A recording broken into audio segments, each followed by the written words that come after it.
Bismillahirrahmanirrahim.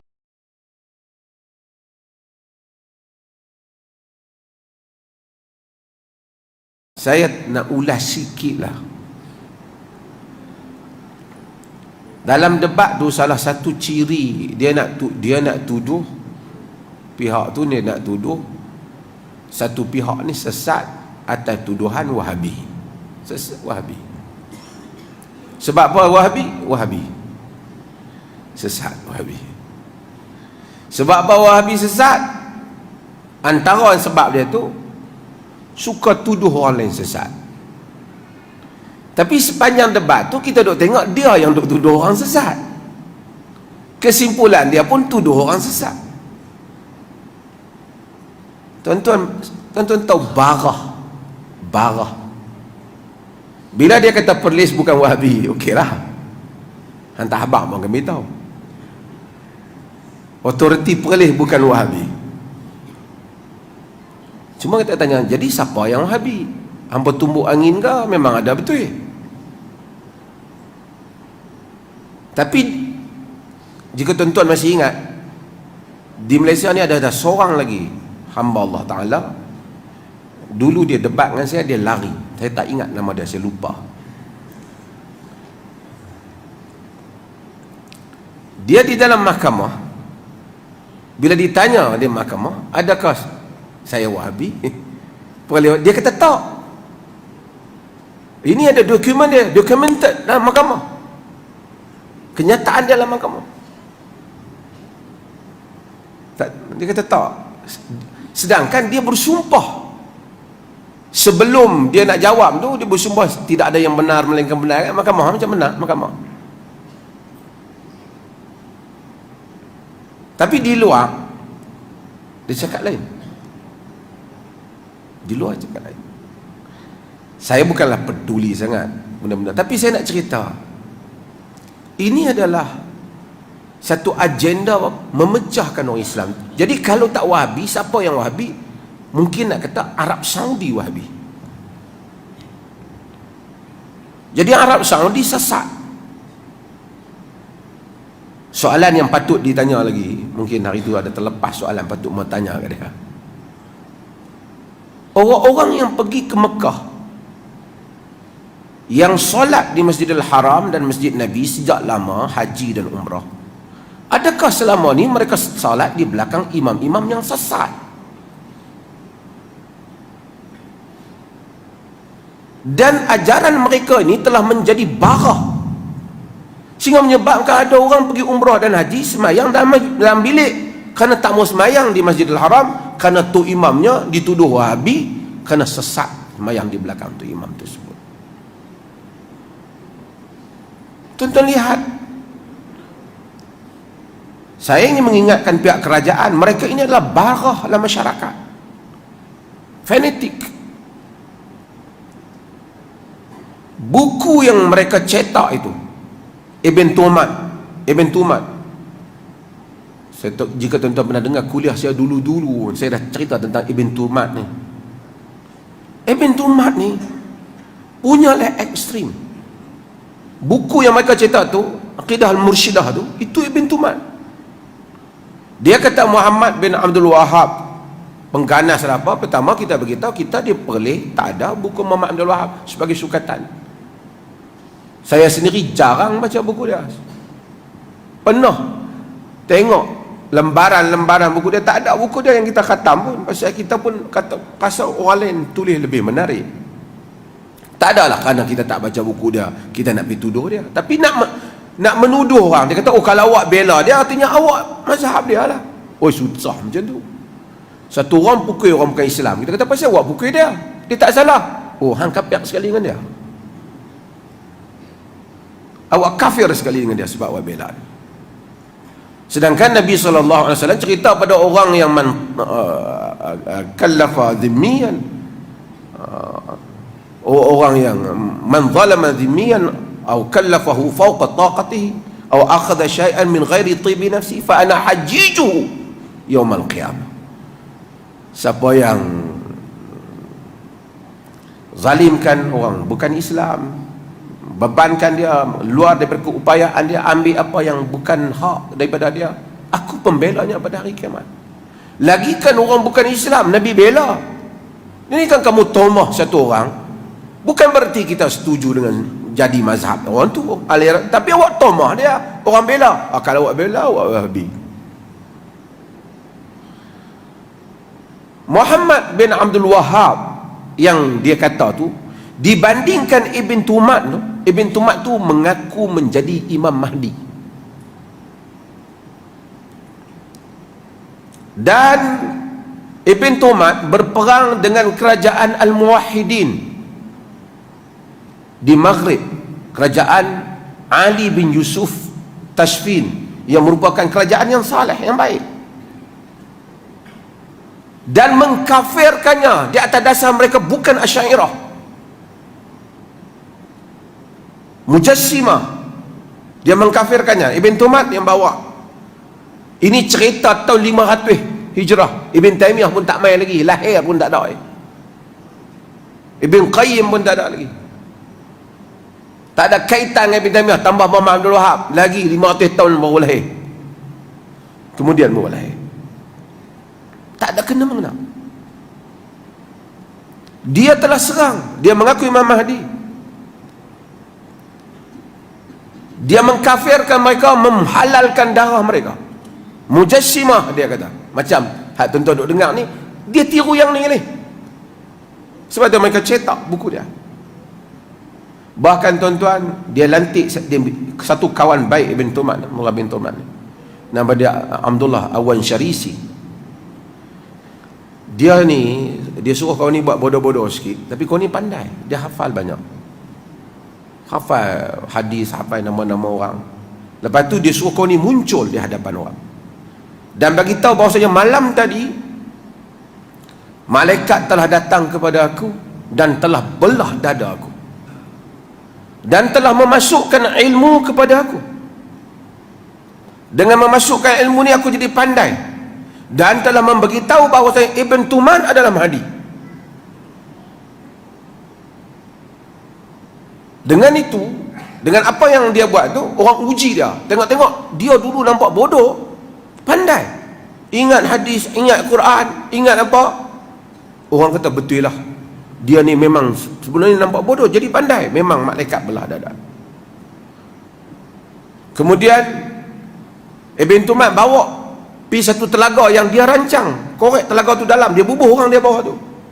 Dia kata di dalam ini ada malaikatullah, malaikat-malaikat Allah. Ya malaikatullah, wahai malaikat Allah, adakah benar apa yang Awan Syarisi, Abdullah Awan Syarisi kata? Dia kata benar.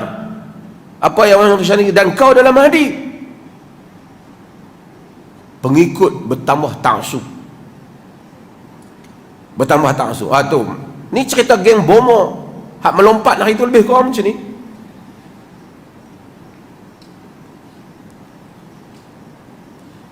Tapi nanyanya geng-geng hak jawab dalam kolam tu, dalam telaga tu, dia kambus kalau telaga tu, matilah pengikut dia nak tolong dia tu.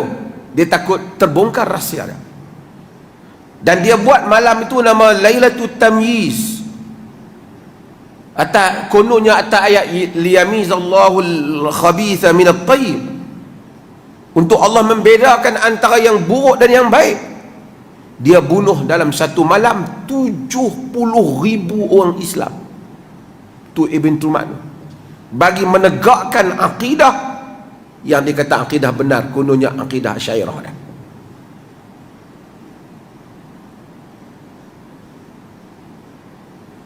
Bagi menegakkan dia adalah Mahdi. Ibn Tumat ni lah buku dia yang mereka duk cetak sekarang ni, duk edarkan. Sebab tu tuan-tuan tengok sakan ni,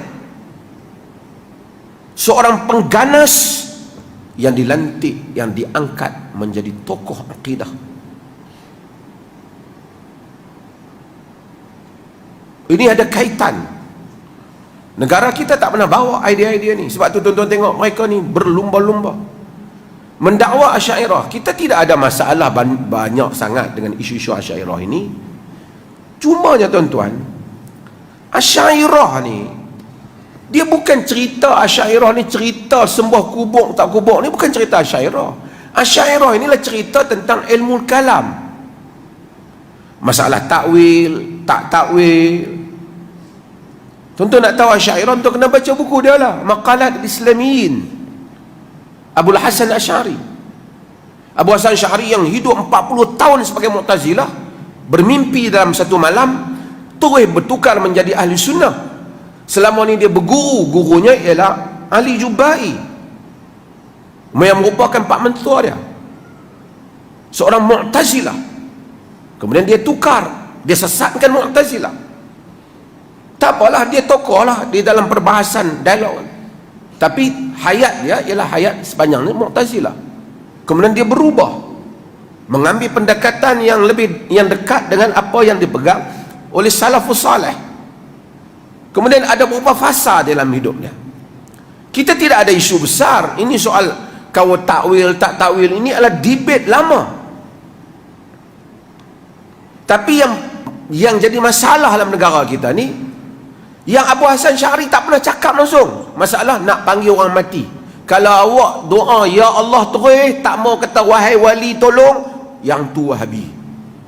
Kau bayangkan, kita bayangkan orang yang kata doalah terus pada Allah, Wahabi. Tapi kalau pergi minta kat kubur, wahai wali tolonglah kami, mula-mula banyak tu. Sekarang tengok dia kata apa, kalau kita wahai wali sembuhkan aku pun boleh. Sebab walaupun mereka kata macam tu, mereka kata begitu, tetap niat mereka Allah juga yang tolong. Kalau nak kira macam tu, tak ada penyembah berhala yang kata batu berhala tu tolong dia. Mereka pun semua menyatakan Allah Subhanahu wa taala pun Tuhan yang tolong mereka. Itu perantaraan. Sebab tu Quran di dalam surah Az-Zumar, Quran jelas, ala lillahi dinul khalis. Katakanlah hanya bagi Allah itu agama yang khalis, agama yang bersih, pure. Maksudnya tauhid yang bersih. Walladzina ittakhadhu min dunihi awliya, mereka yang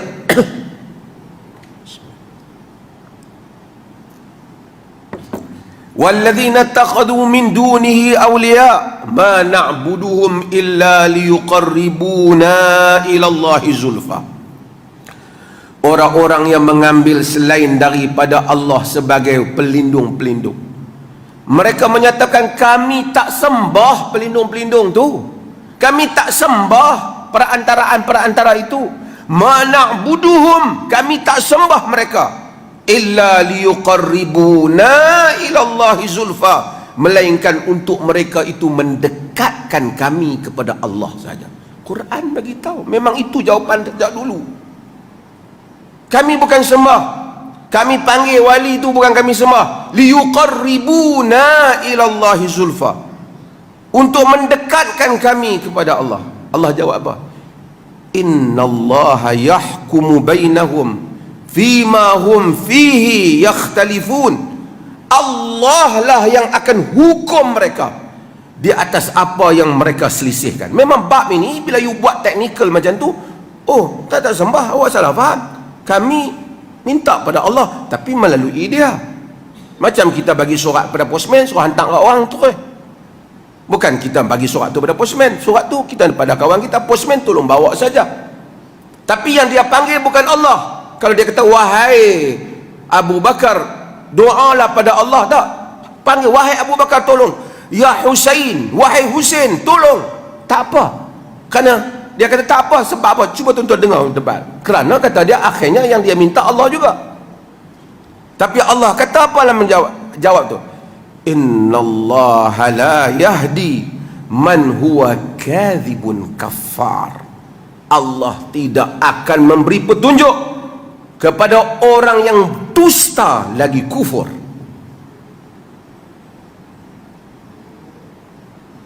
Nas Quran. Dan dunia tak apa. Dan Allah pun bagi tahu, tak apa, innallaha yahkumu bainahum fima hum fihi yakhtalifun. Allah tak apa, nanti Allah tentukan di akhirat kelak. Kamu panggil Allah kah, kamu panggil selain Allah. Kalau kita kata boleh panggil apa saja dengan syarat niat, kita tahu yang berkuasa Allah, tak ada sembahan yang syirik. Yang sembah pokok, yang sembah apa dalam dunia ni, semua menyatakan Allah yang memberi. Tuan-tuan tengok yang sujud di batu, mereka pun tak bodoh kata batu tu boleh tolong mereka. Ini adalah perantara mereka dengan Tuhan.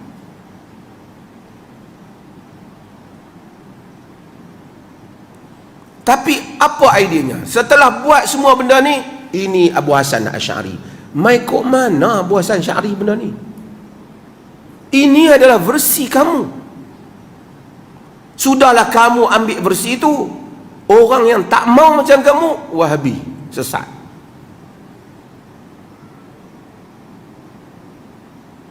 Dan ekstrim. Tuan-tuan tengok kejadian dulu yang melompat di Kelantan, ekstrim. Ia tidak jauh daripada Ibn Turmat ni.